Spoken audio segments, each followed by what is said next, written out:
Packaging suplemen dekat Nanofood ni ada berapa jenis sebenarnya?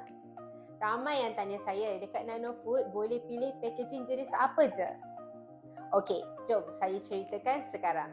Yang pertama, kita ada sachet powder. Ianya senang untuk bawa, senang untuk jual juga dan menjadi kita punya favorite number 1 dekat Nanofood.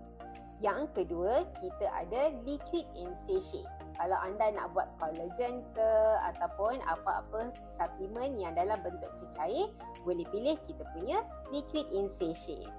Dan yang ketiga, kita juga ada dalam bentuk chewable tablet. Kalau anda nak buat dalam bentuk tablet, kita boleh buatkan beberapa jenis chewable tablet dan bersedia anda boleh pilih.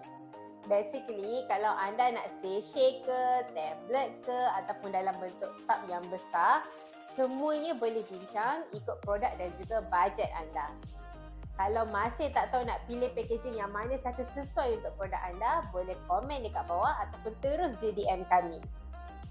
Jangan lupa like dan juga follow untuk lebih banyak info pasal kilang Nanofood.